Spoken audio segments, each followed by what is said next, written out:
आप मत बोलिए अध्यक्ष जी बहुत आप प्लीज बताइए। अध्यक्ष जी बहुत सेंसिटिव बात है कि डेंगू को लेकर के हम लोग चर्चा कर रहे हैं, व्यापार के बारे में बात ना करें। अगर आपके सरकारी अस्पताल अध्यक्ष महोदय नहीं दे पा रहे इलाज, इसका मतलब आप व्यापार करा रहे हैं, गरीबों के साथ व्यापार हो रहा है। और अगर ये सरकार ये कहती है कि सरकारी, तो ये बताए कि प्राइवेट हॉस्पिटल में इलाज ज्यादा हुआ कि सरकारी अस्पताल में इलाज ज्यादा हुआ। और डेंगू को लेकर के लाखों रुपए खर्च हुए गरीबों के, क्या लाखों रुपए में नहीं इलाज हुआ? सवाल केवल डेंगू का है कि लाखों रुपए क्या खर्च करने के बाद भी इलाज नहीं हो पाया, जान नहीं बचा पाए। क्या ये परिस्थितियां नहीं है क्या? ठीक है, माननीय मुख्यमंत्री जी, माननीय मुख्यमंत्री जी। अध्यक्ष जी,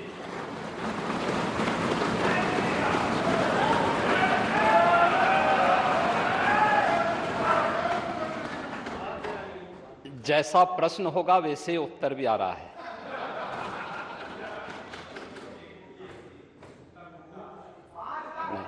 शांति सुनिए। प्रश्न ही उल्टा था तो उस उल्टे प्रश्न को सही करने का प्रयास हुआ है। और अभी तो आपने आधा ही उत्तर सुना है। पूरा सुनेंगे तो संभवतः पिछला इतिहास याद आने लग जाएगा। महोदय, माननीय सदस्य ने बहुत महत्वपूर्ण मुद्दे की ओर ध्यान आकर्षित किया है और सरकार इसको लेकर के पहले से ही अवेयर थी। अंतर विभागीय समन्वय से संचारी रोग नियंत्रण के लिए, आपने केवल डेंगू की बात की है, जब वेक्टर बॉर्न डिजीज की हम बात करते हैं तो केवल डेंगू उसमें नहीं आता है। वर्मा जी, आप तो चिकित्सा शिक्षा के मंत्री रहे हैं ना, तो केवल डेंगू नहीं आता उसमें, मलेरिया भी है, चिकुनगुनिया भी है, कालाजार भी है। इन सभी से संबंधित वेक्टर बॉर्न डिजीज हो या फिर वाटर बॉर्न, जल जनित हो या फिर विषाणु जनित कोई भी बीमारी हो, इनके उपचार के लिए सरकार के स्तर पर एक समन्वित प्रयास किया गया है। और उस समन्वित प्रयास को ही हम लोगों ने संचारी रोग नियंत्रण का एक विशेष अभियान, वर्ष में 3 बार चलता है कार्यक्रम, जिसमें पहले 15 दिन संचारी रोग के लिए अवेयरनेस के साथ साथ अंतर विभागीय समन्वय से स्वास्थ्य विभाग नोडल विभाग होने के नाते सभी अन्य विभागों के साथ समन्वय के माध्यम से इन कार्यक्रमों को नियंत्रित करता है। इसके बाद डोर टू डोर जाकर के दस्तक अभियान के माध्यम से कहीं भी कोई व्यक्ति जो बुखार से पीड़ित है, उस व्यक्ति को नजदीक के स्वास्थ्य केंद्र में उपचार की सुविधा दिलाने की व्यवस्था करना। उत्तर प्रदेश 25 करोड़ की आबादी का राज्य है और स्वाभाविक रूप से अलग अलग क्लाइमेटिक जोन होने के नाते अलग अलग क्षेत्र में अलग अलग प्रकार की बीमारियां देखने को मिलती हैं। जैसे आप ईस्टर्न यूपी से चल करके नेपाल की तराई से लेकर के सहारनपुर तक देखेंगे तो इंसेफ्लाइटिस से पूरा क्षेत्र प्रभावित था। अगर आप बरेली और बदायूं और उसके आसपास के क्षेत्र को देखेंगे तो ये क्षेत्र मलेरिया से ज्यादा संक्रमित रहता था। वाराणसी से लेकर के प्रयागराज, लखनऊ, कानपुर होते हुए अगर आप फिरोजाबाद, आगरा तक पहुंचेंगे तो ये पूरा क्षेत्र डेंगू से प्रभावित है। अगर बुंदेलखंड क्षेत्र में अगर आप देखेंगे तो ये क्षेत्र चिकुनगुनिया से प्रभावित है। बिहार से सटे हुए जो हमारी सीमाएं हैं वहां पे हम देखेंगे तो कालाजार इन क्षेत्रों में ज्यादा प्रभावी रूप में देखने को मिलता था। और सरकार के द्वारा जो समन्वित प्रयास किया गया है, आपने केवल डेंगू की चर्चा की, बीमारी डेंगू पूरी तरह नियंत्रण में है और सरकार के द्वारा समय पर उठाए गए कदमों का परिणाम था। एक प्रकार का ये फ्लू हो गया है, फ्लू है, आता है, इसका एक अपना एक साइकिल इसका होता है। लेकिन मुझे आश्चर्य होता है कि जो सदस्य यहां पे प्रश्न उठा रहे थे, आप एक बहुत सीनियर सदस्य हैं, वो तो जब चिल्ला रहे थे तो मुझे उनके स्वास्थ्य की भी चिंता हो रही थी, रविदास मल्होत्रा जी की। उसको आपने जो बात कही है वह ब्लड ट्रिप नहीं था, उसको प्लेटलेट्स कहते हैं, ठीक है ना, प्लेटलेट्स कहते हैं। और वह पर्याप्त मात्रा में हर जनपद में आज के दिन पे उपलब्ध है। ब्लड सेपरेटर यूनिट, पहले होता क्या था कि हम होल ब्लड चढ़ाते थे।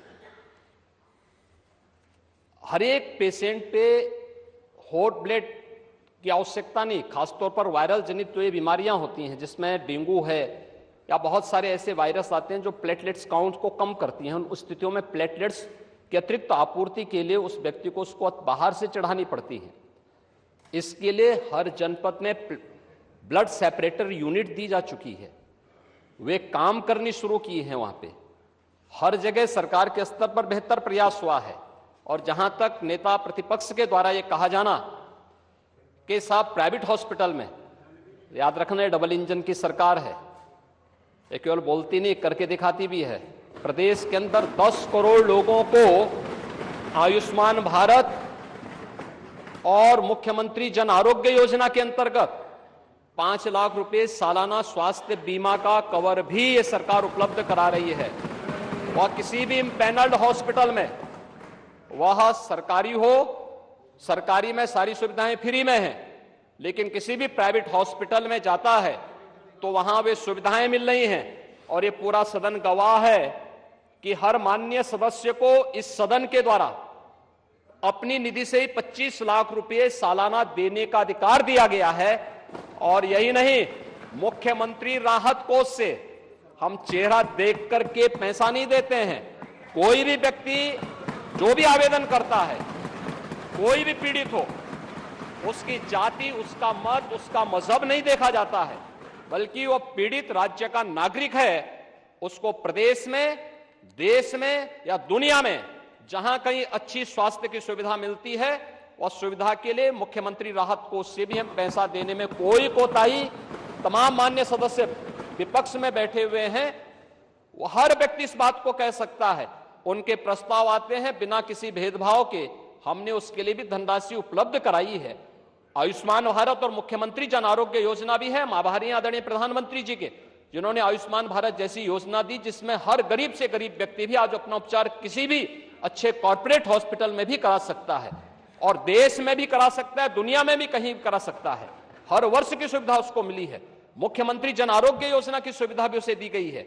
इसके अलावा माननीय विधायकों को भी 25 लाख रुपए तक खर्च करने का अधिकार दिया गया है। और इसके साथ ही मुख्यमंत्री राहत कोष भी उसके लिए उपलब्ध है।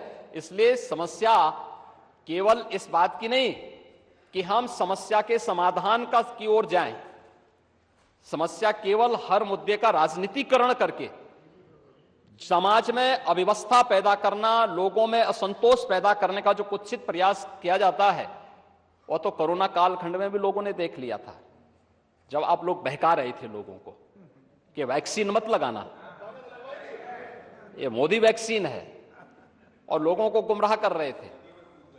परिणाम क्या है? मोदी जी के शासनकाल में, उनके मार्गदर्शन में हमारे वैज्ञानिकों के द्वारा बनाई गई दोनों वैक्सीन दुनिया की सबसे प्रभावी वैक्सीन है। दुनिया के अंदर तमाम देशों में कोरोना महामारी के मामले बढ़ते हुए दिखाई दे रहे हैं। भारत में कोरोना कंट्रोल है और उत्तर प्रदेश में भी पूरी तरह नियंत्रण में है, कहीं कोई समस्या नहीं है।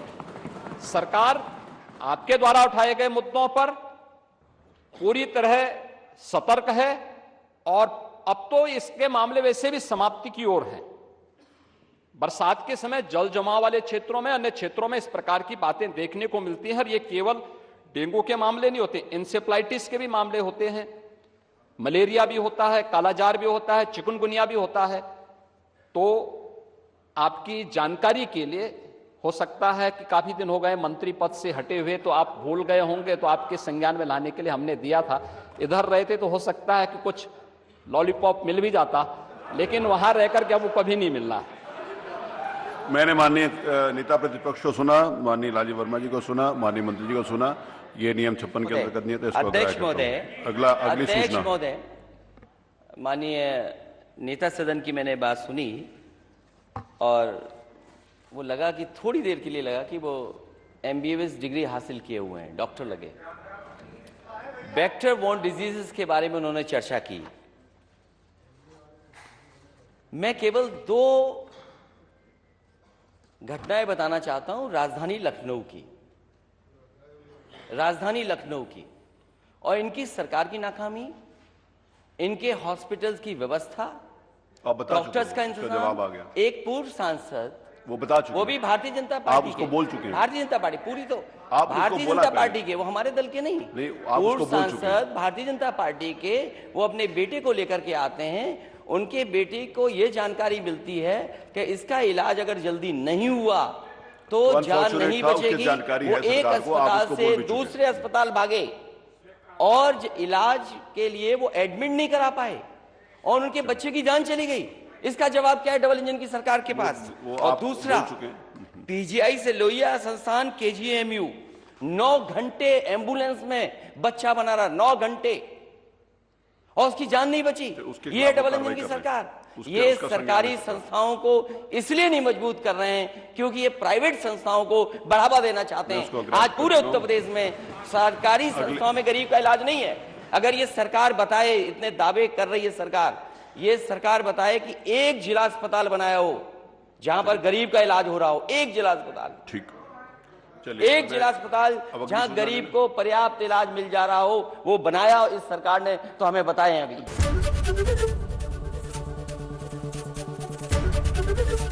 एबीपी गंगा, खबर आपकी, जुबान आपकी।